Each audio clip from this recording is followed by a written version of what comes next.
ইমানদারের পরিচয় দিতে হলে তাকদীরে বিশ্বাস করা লাগে। ওয়াল কদরি খাইরিহি ওয়া শাররিহি মিনাল্লাহি তাআলা। ভাগ্যের ভালো মন্দ আল্লাহ তাআলা নির্ধারণ করবেন। এই তাকদীরটা দুই প্রকার, একটা মুবরাম, একটা মুআল্লাক। একটা নির্দিষ্ট আল্লাহ তাআলা করে দিয়েছেন, এটার কোনো পরিবর্তন নাই। জন্ম, মৃত্যু, জান্নাত, জাহান্নাম আল্লাহ তাআলা নির্ধারণ করে দিয়েছেন, এটার কোনো পরিবর্তন নেই। আরেকটা আল্লাহ তাআলা মুআল্লাক বানিয়েছেন, আল কদরু কদরান। ভাগ্যটা দুই ধরনের। অসুস্থতা আল্লাহ তাআলা কমিয়ে দিবেন, এটা আল্লাহ তাআলা মুআল্লাক বানিয়ে দিয়েছেন। রিজিক আল্লাহ তাআলা বাড়িয়ে দিবেন, এটা আল্লাহ তাআলা মুআল্লাক বানিয়ে দিয়েছেন। আয় ইনকামের ভিতরে আল্লাহ তাআলা বরকত দিয়ে দিবেন, আল্লাহ রাব্বুল ইজ্জাত এটাকে মুআল্লাক বানিয়ে দিয়েছেন। বিপদে পড়তে গিয়েছিলেন, আল্লাহ বিপদ থেকে বাঁচায় দিয়েছেন, এটাকে আল্লাহ তাআলা মুআল্লাক বানিয়ে দিয়েছেন। ঝুলন্ত অবস্থায় আছে, কিছু আমলের দ্বারা আল্লাহ রাব্বুল আলামিন ভাগ্যের এই বিষয়গুলো পরিবর্তন করেন। সুনান তিরমিজির ভিতরে 1 নম্বরে যে আমলের কথা আসছে, লা ইয়ারুদ্দুল কাদা ইল্লা দুআ।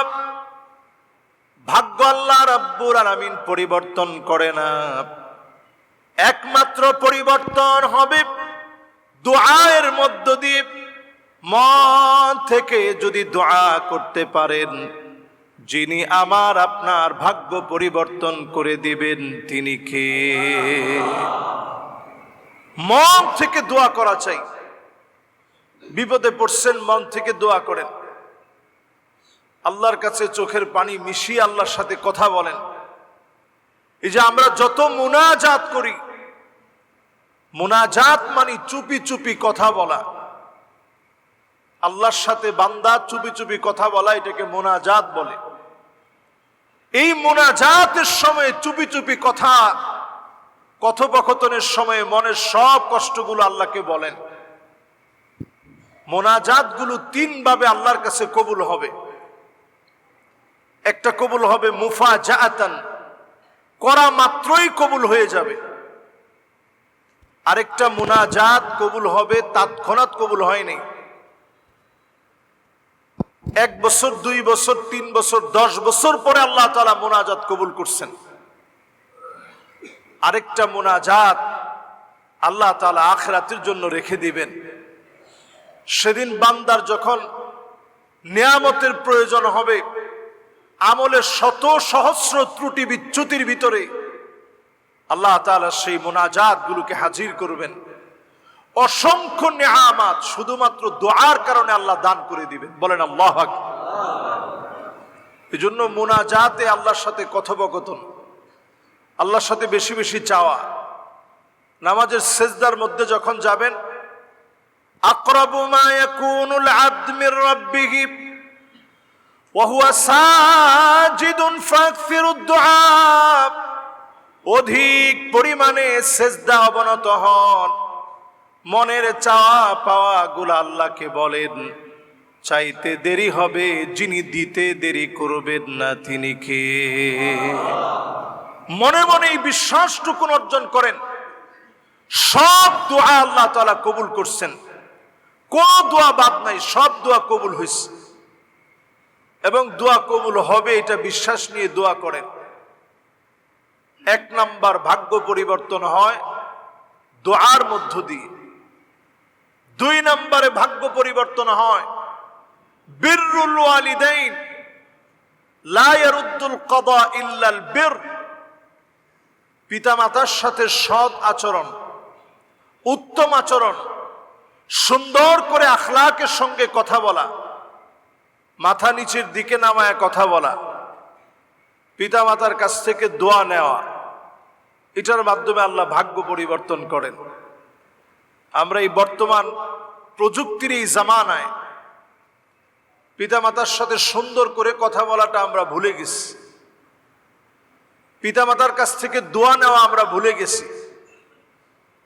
পিতামাতার কাছ থেকে দোয়া নেন, পিতামাতার সঙ্গে সুন্দর আচরণ করেন, পিতামাতার সঙ্গে মাথা নোয়ায় কথা বলেন। একটা সময় ছিল এমন, মানুষ পিতা মাতার খাটের মধ্যে বসতে গেলে আগে অনুমতি নিত যে আব্বা বসবো। বাপ যদি বলতো যে বসো বাজান, তাইলে গিয়ে বসতো, নাইলে বসতো না, যে আব্বা এখানে বসে আমি কেমনে বসবো। শ্রদ্ধা সম্মানের জায়গা ছিল এমন। যত দিন যাচ্ছে কিয়ামতের সন্নিকটে আমরা পৌঁছাচ্ছি, ইয়াতাকারাবুজ জামান, জমানা কেমন যেন সংকুচিত হয়ে যাচ্ছে, সময় তার বরকত হারিয়ে ফেলছে। এই যে কোন দিক দিয়ে সপ্তাহগুলো চলে গেল, আমার নিজের কাছে মনে হচ্ছে সেই দিন জুমা পড়ায় আপনাদের কাছ থেকে বিদায় নিয়ে গেলাম, অসুস্থতার কারণে একটা জুমায় আসতে পারি নাই, সন্তানকে নিয়ে বিদেশে ছিলাম, দুইটা জুমায় আপনাদের সামনে হাজির হতে পারি নাই। কোন দিক দিয়ে সময়গুলো চলে গেল, জমানা সংকুচিত হয়ে গেছে। এই সময়ে তাকালে দেখা যায় হাত্তা ইয়াকতুলা বাহু, পিতা মাতার গায়ে সন্তান আঘাত করবে, পিতা মাতাকে সন্তান কষ্ট দিবে, যন্ত্রণা দিয়ে কথা বলবে, অমূলক আচরণ সন্তান হয়ে পিতা মাতার সঙ্গে করবে। আপনি যদি সন্তান হয়ে পিতা মাতাকে কষ্ট দিয়ে কথা বলেন, জেনে রাখবেন অবশ্যই যিনি আপনার উপরে রাগান্বিত হয়ে যাবেন তিনি কে। নিশ্চিত আপনি জেনে রাখেন মালিক আপনার উপরে রাগান্বিত হয়ে যাবে। আপনি জীবনে যত পড়াশোনা করছেন, যত বড় সার্টিফিকেট আপনি নিয়েছেন, সফলতার চূড়া সুই সুই অবস্থা আপনার জীবনে, কিন্তু পিতামাতার দোয়া আপনার জীবনে নাই, কোনো না কোনো একটা জায়গায় আপনি ধরা খেয়ে যাবেন। আপনার কাছে মনে হবে যে আমার মা হয়তো আমার ব্যবহারে কষ্ট পেয়ে বদদোয়া করেছিলেন। মা বাপ বদদোয়া করা লাগে না, বাপ বদদোয়া দেওয়া লাগে না, মা বদদোয়া দেওয়া লাগে না। এটা এমন একটা জায়গা, মা বাপ কষ্ট পেলে আল্লাহ তাআলা নিজে কষ্ট পান। মা বাপ যদি খুশি হয় আল্লাহ নিজে খুশি হন। বলেন আল্লাহু আকবার। এজন্য কথা বলার সময় ঘাটটা নোয়া কথা বলা। মা বাবা কথা বললে জি উত্তরে কথার সম্বোধনে, জি উত্তরে অভিবাদন জানানো, উত্তর দেওয়া, সম্মান সূচক শব্দ চয়ন করা। কিয়ামতের আগে এমন একটা সময় আসবে সন্তান পিতামাতার গায়ে আঘাত করবে। আমরা দেখছি হজ করতে গেছে অথবা উমরার একটা দৃশ্য, সেইখানে গিয়ে পর্যন্ত বৃদ্ধ বাবার গায়ে সন্তান আঘাত করতেছে। পুলিশ এসে কোন রকম সন্তানের হাত থেকে বাপকে ছুটায় নিস।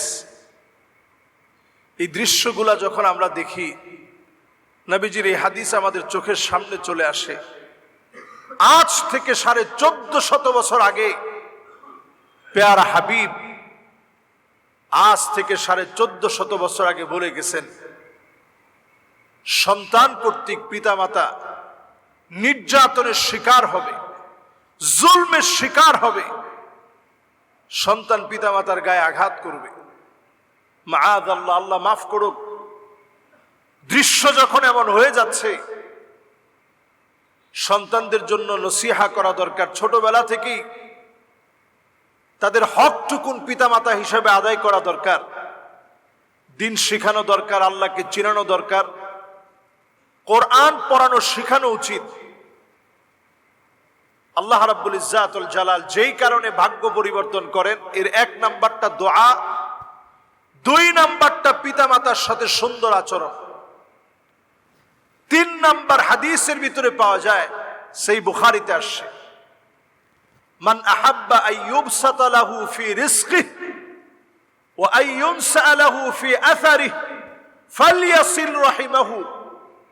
কেউ যদি চায় যে তার রিজিকটা বেড়ে যাক, তার হায়াতের ভিতরে আল্লাহ তাআলা বরকত দিয়ে দেখ, ফালিয়াসিল রাহিমাহু, আত্মীয়তার সাথে সে যেন সুন্দর আচরণ করে। আত্মীয় স্বজনের সঙ্গে যদি সুন্দর আচরণ করেন, আপনার ভাগ্য যিনি বদলায় দিবেন তিনি কে? এই ভাগ্য বদলায় দেওয়ার কয়েকটা অর্থ আছে। আপনার হায়াত তো আল্লাহ তাআলা নির্ধারণ করে রাখছেন কয়দিন আপনি বাঁচবেন, কিন্তু অল্প ক্ষুদ্র জীবনে হয়তো আপনার হায়াত ছিল মাত্র 40 বছর। এই 40 বছরের জীবনে আল্লাহ তাআলা এমন কাজ আপনার দিয়ে করাবেন, 80 বছর বাঁচলে যে কাজ হতো 40 বছরে আল্লাহ তাআলা এর চাইতে বেশি বরকত আল্লাহ দান করে দিবেন। সুবহানাল্লাহ। এজন্য আত্মীয় স্বজনের খোঁজ খবর নেওয়া, আত্মীয় স্বজন কে কোথায় কিভাবে আছে তাদের একটু খোঁজ খবর নেওয়া, যাদেরকে যাকাতের অর্থ দেওয়া যায় তাদেরকে যাকাতের অর্থ হলেও দেওয়া। আমরা অনেকে মনে করি যে আত্মীয় স্বজনদের যাকাত দেওয়া যাবে কিনা। আপনার নিজের ভাই, আপনার নিজের বোন, আপনার নিজের ফুফু, আপনার নিজের আত্মীয় স্বজন, চাচা, খালা, মামা যারা আছে সবাইকে আপনি যাকাতের অর্থ দিতে পারবেন, বলা দরকার নেই। আপনি বলবেন যে হাদিয়া টুকুন রাখেন। যাকাতের এই অর্থ আপনি যে দিলেন, তাদের খোঁজ খবর নিলেন, তাদের সঙ্গে আপনি ফোনে কথা বললেন, আল্লাহ পাক এতটুকু আমলের কারণে আল্লাহ পাক রিজিকের ভিতরে বরকত দিয়ে দিবেন। আল্লাহু আকবার। এরপরে আল্লাহ রাব্বুল আলামিন রিজিকের ভিতরে বরকত বাড়ায় দিবেন, হায়াতের ভিতরে বরকত বাড়ায় দিবেন, অসংখ্য বিপদ আপদ থেকে হেফাজত করবেন। ছোট্ট যে আমল করার মধ্য দিয়ে, সে আমলটার নাম হলো ইস্তিগফার।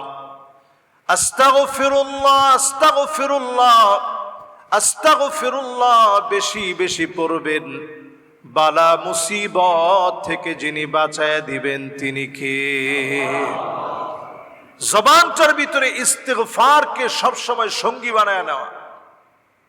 আলাল আকাল সর্বনিম্ন হলেও প্রতিদিন 100 বার যেন আমরা আস্তাগফিরুল্লাহ আস্তাগফিরুল্লাহ পড়ি।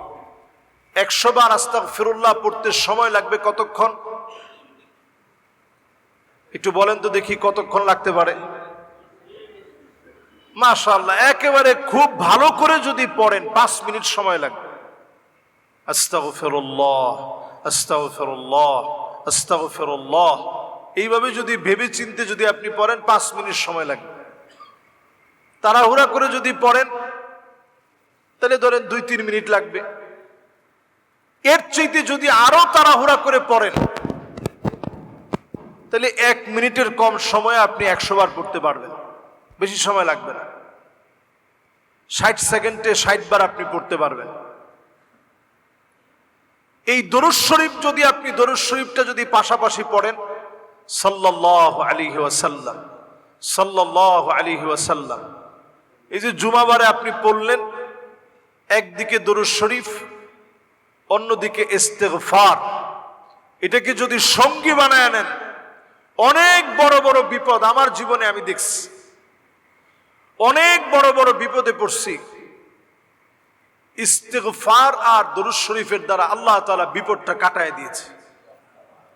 শুধু আমার জীবনে না, আপনি আপনার জীবনে হিসাব মিলায় দেখেন। আজকে থেকে ইস্তিগফারকে সঙ্গী বানায় নেন, ঠোঁটটাকে ইস্তিগফার দিয়ে বিঝায়া রাখবেন, অনর্থক কথাবার্তা বন্ধ করে দিয়ে আস্তাগফিরুল্লাহ আস্তাগফিরুল্লাহ আস্তাগফিরুল্লাহ বেশি বেশি পড়ার অভ্যাস করেন। পারলে 200 বার পড়লেন, এরপরে বেশি পারলে 300 বার পড়লেন, 1000 বার আপনি ইস্তিগফার পড়লেন। যদি আপনি পড়েন মান লাজিমাল ইস্তিগফার জাআলাল্লাহু লাহু মিন কুল্লি দাইকিন মাখরাজা ওয়া মিন কুল্লি হাম্মিন ফারাজা, যত বড় বিপদ হোক আল্লাহ পাক বিপদ দূর করে দিবেন, বের হওয়ার রাস্তা আল্লাহ তাআলা নিজে বের করে দিবেন। আল্লাহু আকবার। এজন্য বেশি বেশি করে দরুদ শরীফ পড়া, ইস্তিগফার পড়া, এটা 4 নাম্বার।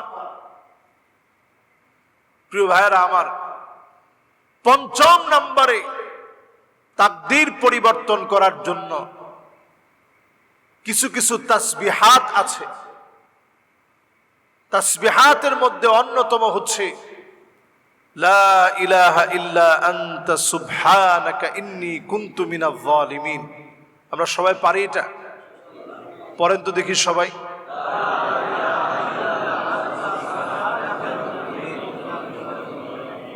মাশাআল্লাহ। এই দোয়াটারে আমরা বাংলাদেশে কি দোয়া বলি? মাশাআল্লাহ, দোয়া ইউনুস। এই দোয়াটা ইউনুস আলাইহিস সালাম কোথায় পড়ছেন? মাছের পেটের ভিতরে। একে তো সমুদ্রের গহীন সমুদ্রের অন্ধকার, আরেক তো রাতের অন্ধকার, আরেক তো মাছের পেটের ভিতরের অন্ধকার। তিন অন্ধকারের ভিতরে নবী ইউনুস আলাইহিস সালাতু ওয়াস সালাম পড়ে গিয়ে আল্লাহর কাছে বলতেছিলেন, লা ইলাহা ইল্লা আনতা সুবহানাকা ইন্নী কুনতু মিনাজ জালিমিন। দোয়া আল্লাহর কাছে কবুল হয়ে গেছে। দোয়া আল্লাহর কাছে কবুল হয়ে গেছে। এটাকে যদিও আমরা দোয়াই ইউনুস বলি, এটা শুধুমাত্র দোয়াই ইউনুস নয়, এটার মধ্যে তিনটা অংশ আছে। প্রথম অংশ হচ্ছে লা ইলাহা ইল্লা আনতা, আল্লাহ আপনি ছাড়া কোনো ইলাহ নাই। তাওহীদের মূল কথা এটা। তার মানে যেই কোনো দোয়ার ভিতরে যদি আপনি তাওহীদকে সামনে এনে দোয়া করেন, আল্লাহ আপনি ছাড়া কেউ নাই, যিনি দোয়া কবুল করবেন তিনি কে? কিন্তু আমরা অনেক সময় বলি যে ইনশাআল্লাহ আল্লাহর রহমতে মুর্শিদের দয়ায় আপনার বিপদ দূর হবে। নাউজুবিল্লাহ তো সবাই বলেন নাই? অনেকের কাছে কি এখনো মনে হয় যে মুর্শিদ আপনার বিপদ দূর করতে পারে? বিপদ দূর করেন কে? নবী ইউনুস আলাইহিস সালাতু ওয়াস সালাম মাছের পেটের ভিতরে এই দোয়ার ভিতরে বোঝায় দিলেন, কোন মুর্শিদ, কোন পীর, কোন বুজুর্গ, কোন ব্যক্তি কারো কোনো কিছু পরিবর্তন করতে পারেন না। পারেন কে? এজন্য এই দোয়ার তিনটা অংশ। প্রথম অংশ হচ্ছে তাওহীদ। যত দোয়া জীবনে করবেন ওই দোয়ার ভিতরে যেন তাওহীদ থাকে, শিরক যেন না থাকে। মুর্শিদের দয়ায়, মুর্শিদের মায়ায় বেঁচে আছি, জায়েজ না নাজায়েজ? শিরক। এজন্য পরিষ্কার এই জাতীয় কথা থেকে দূরে থাকতে হবে। দোয়া হতে হবে লা ইলাহা ইল্লা আন্ত, আল্লাহ আপনার দয়ায় বেঁচে আছে, আল্লাহ আপনার মায়ায় আল্লাহ বেঁচে আছে।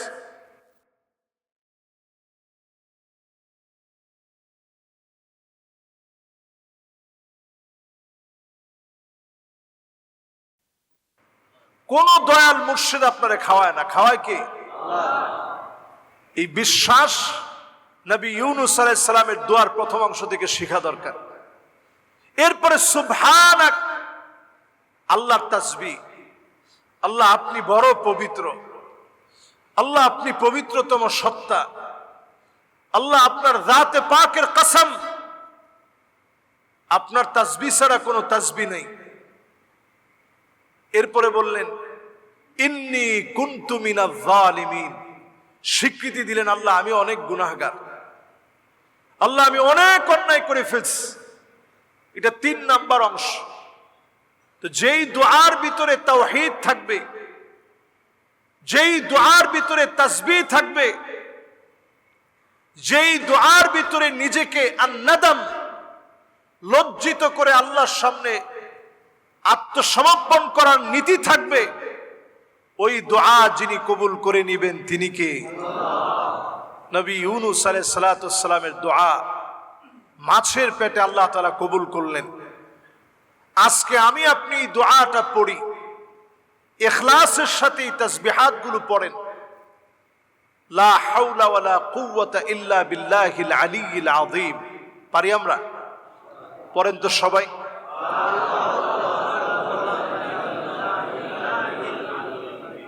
মাশাআল্লাহ।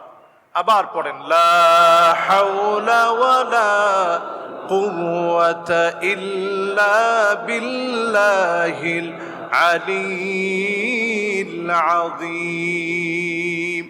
অনেকে এখানে আলিয়ুল আযীম পড়েন, হবে আলিয়্যিল আযীম। আরবি ভাষা সুবহানাল্লাহ। আবার পড়েন, লা হাওলা ওয়ালা কুওয়াতা ইল্লা বিল্লাহিল আলিয়্যিল আযীম। পড়ার চেষ্টা করুন। আল্লাহ পাক এর মধ্য দিয়ে ভাগ্য পরিবর্তন করেন। আল্লাহ রাব্বুল ইজ্জাতুল জালাল ভাগ্য পরিবর্তন করেন দান সদকার মাধ্যমে। আস-সাদাকা তাদফাউল বালা, তাবরানীতে হাদিস আসছে, নবী করিম সাল্লাল্লাহু আলাইহি সাল্লাম বলছেন, দান সদকা ওইভাবে করে বিপদ মিটিয়ে দেয়, কোন জায়গায় আগুন জ্বললে যেভাবে পানি ঢাললে নিভতে পারে, পানি ঢাললে যেমন নিবার সম্ভাবনা আছে, বিপদ মুসিবতে পড়ে গেছেন, আল্লাহর জন্য কিছু দান খায়রাত করেন, যিনি বিপদ মুসিবত মিটায় দিবেন তিনি কে? এই যে আমলগুলার কথা বললাম সবগুলাই সহজ না কঠিন? সব সহজ, আমাদের হাতের মুঠোর ভিতর আল্লাহ দিছেন। এই জন্য তাকদীরকে দোষারোপ না করে, তাকদীরের দোষ না দিয়ে, তাকদীরকে দোষ না দিয়ে এই আমলগুলো বেশি থেকে বেশি করা, আল্লাহর কাছে সাহায্য চাওয়া। আপনি কদ্দুর খাবেন আল্লাহ তাআলা লিখে রাখছেন, একটা দানা থাকা পরিমাণ সময় আল্লাহ রাব্বুল ইজ্জাতুল জালাল আপনার জীবনে মৃত্যু দিবেন না।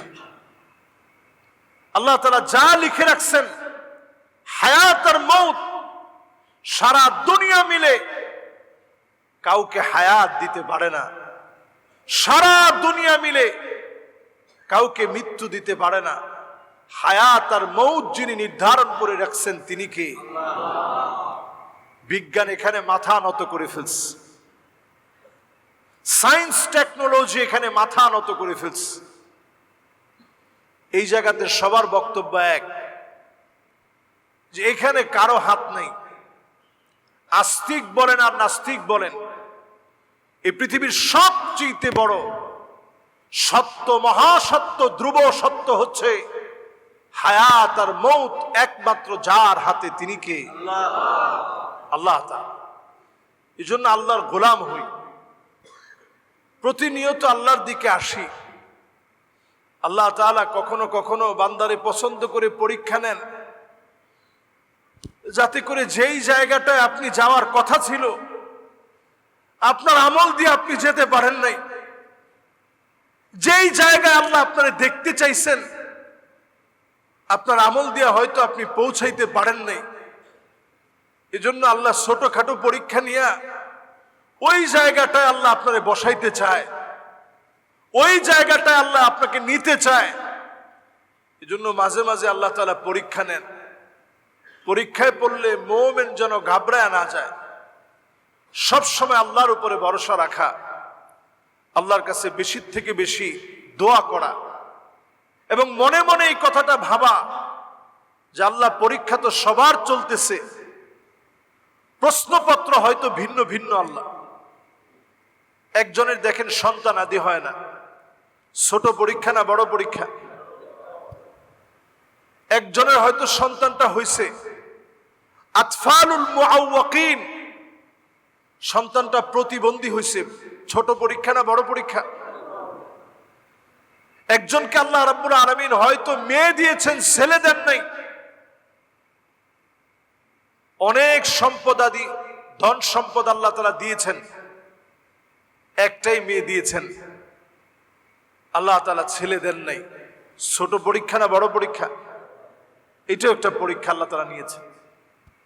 কাউকে আল্লাহ রাব্বুল ইজ্জাতুল জালাল সন্তান আদি সব দিয়েছেন, ছেলে দিয়েছেন, মেয়ে দিয়েছেন, ছেলে মেয়ে দুইজনের একজনও মা বাবার কথা শুনে না।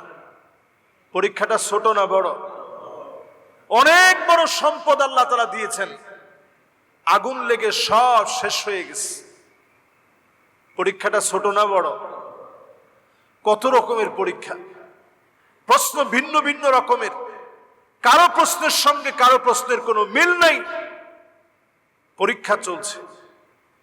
এই সময়ে সবর করা, বিশেষ করে আমরা আপনার কাছে, আপনাদের সবার কাছে আমি বিশেষ করে দোয়া চাই আমার মেয়ের জন্য। আমার মেয়ে আদিবা আপনারা জানেন অনেক অসুস্থ, সব কদার মাকদুরা, আল্লাহর কাছে লিপিবদ্ধ হওয়া, আল্লাহ যেভাবে লিখে রাখছেন এক তিল পরিমাণ আমরা কোনো পরিবর্তন ঘটাতে পারবো না, সব আল্লাহ রাব্বুল আলামিন লিখে রাখছেন। আমাদের কাজ হচ্ছে শুধু চেষ্টা করে যাওয়া। আস-সা'য়ু মিন্না ওয়াল ইতমামু মিনাল্লাহ, চেষ্টা আমাদের পক্ষ থেকে হবে, পরিপূর্ণতা আল্লাহ রাব্বুল আলামিন দান করবেন। আমরা কেউ পরিপূর্ণতা দিতে পারি না। আল্লাহর কাছে দোয়া করা ছাড়া আমাদের হাতে তেমন কিছু থাকে না। চেষ্টাটুকুন আমরা করি। আপনাদের সকলের কাছে দোয়া চাই। এক একজন এক এক রকমের পরীক্ষার মধ্যে আছেন। আল্লাহ রাব্বুল আলামিন প্রত্যেকের পরীক্ষা যেন আল্লাহ তাআলা সহজ করে দেন, পড়ে না আমিন। একটা আয়াতে কারিমা এই সময় আমি সবচেয়ে বেশি মনে করি, ওয়া ইয়ামসাসকাল্লাহু বিদুররিন ফালা কাশিফা লাহু ইল্লা হু ওয়া ইয়ামসাসকা বিখাইরিন ফাহুয়া আলা কুল্লি শাইইন কাদির। একমাত্র যদি কল্যাণ আল্লাহ রাব্বুল আলামিন জানেন, তিনি সেই কল্যাণের সন্ধান দিতে পারেন। আর আল্লাহ রাব্বুল আলামিন যদি আমারে এই বিপদের মধ্যে দেখতে চান, পরীক্ষায় উত্তীর্ণ করতে চান, একমাত্র আল্লাহ রাব্বুল আলামিন এই পরীক্ষা নিতে পারেন, উত্তীর্ণ করতে পারেন। আল্লাহ ছাড়া কেউ আপনার পরীক্ষা থেকে উত্তীর্ণ করতে পারে না। মাখলুকের হাতে তেমন কিছুই নেই। এজন্য সবাই আমরা সবার জন্য দোয়া করি। আজকের এই আলোচনা থেকে মুবরাম এবং মুআল্লাক দুই ধরনের তাকদীরে বিশ্বাসী হয়ে আমরা পুঙ্খানুপুঙ্খানুরূপে ঈমানের উপরে কথা বলতে চাই। ওয়াল কাদরি খাইরিহি ওয়া শাররিহি মিনাল্লাহি তাআলা, ভাগ্যের ভালো আর মন্দ সব আল্লাহ পাকের ইচ্ছায় হয়ে থাকে। আল্লাহ যেন আমাকে আপনাকে প্রত্যেককে ধৈর্য ধারণের তৌফিক যেন আল্লাহ তাআলা দান করেন, পড়েন আমিন। হাযা মা ইনদি ওয়াল ইলমু ইনদাল্লাহ আলাইহি তাওয়াক্কালতু ওয়া ইলাইহি উনীব। ওয়াসসালামু আলাইকুম ওয়া রাহমাতুল্লাহি ওয়া বারাকাতুহু।